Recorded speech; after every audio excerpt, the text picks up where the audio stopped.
Et on va parler un petit peu de cinéma maintenant avec... 80 ans, qui a 80 ans?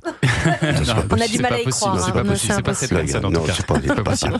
On va parler de cinéma, Olivier Benkemoun. Et alors, le méga film d'action au cinéma de la semaine, c'est Running Man. Vous avez une licence d'anglais, comme Julien Clerc? Bien sûr. Bon, voilà, Anissa. L'homme Voilà. qui court. Exactement. Ouais, c'est l'histoire d'un homme qui court, qui ne court pas pour rien, comme les joggeurs du dimanche, comme votre précédent invité, qui court parce que sinon, il se fait trucider en direct à la télé. Bienvenue dans Running Man. Si vous survivez, vous repartirez avec 1 milliard de nouveaux dollars. En fait, pendant 30 jours, le pays entier va chercher à me tuer. Alors Running Man, c'est le remake d'un film de 1987, à l'époque avec Arnold Schwarzenegger, tiré d'une nouvelle de Stephen King.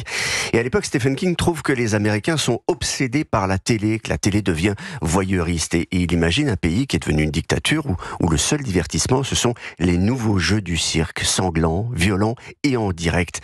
Avant Stephen King, 2 réalisateurs français d'ailleurs s'étaient penchés sur ce phénomène. Bertrand Tavernier, qui avait réalisé début 80 La mort en direct avec Romy Schneider et Harvey Keitel. Et puis il y avait eu cet autre film d'Yves Boisset, Le prix du danger, avec Michel Piccoli et Gérard Lanvin dans la peau d'un homme poursuivi par des tueurs. Tout ça également en direct à la télé.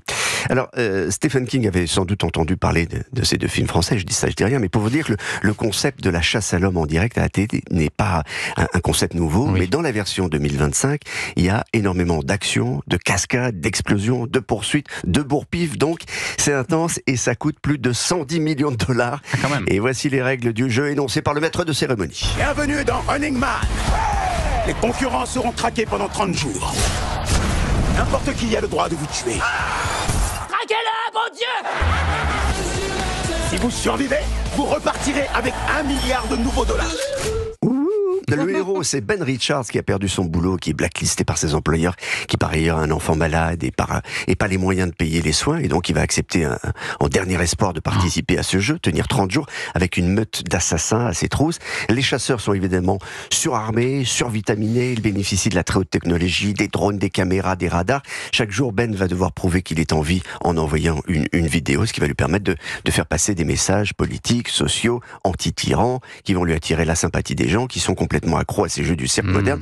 Je vous dis pas si Ben évidemment va s'en sortir, mais s'il s'en sort pas, il y a plus de film. Le méchant de l'histoire, c'est le producteur du jeu télé, qui est joué par le génial Josh Brolin, qui manipule tout, les gens, les tueurs, les images, parce qu'il y a beaucoup d'IA pour construire un autre récit et une autre réalité qui modifie le cours du jeu. C'est évidemment le point le plus intéressant du film, au-delà de l'action. Tu piges pas, le jeu est truqué. Je vais pas vous mentir. Je ne peux pas vous laisser gagner. Je réduirai cet immeuble en cendres. Running Man, Voilà, donc ça de se Chris regarde. Glover. Ça se regarde tranquillou. Merci Olivier Benkemoun. Allez, on se retrouve dans un instant.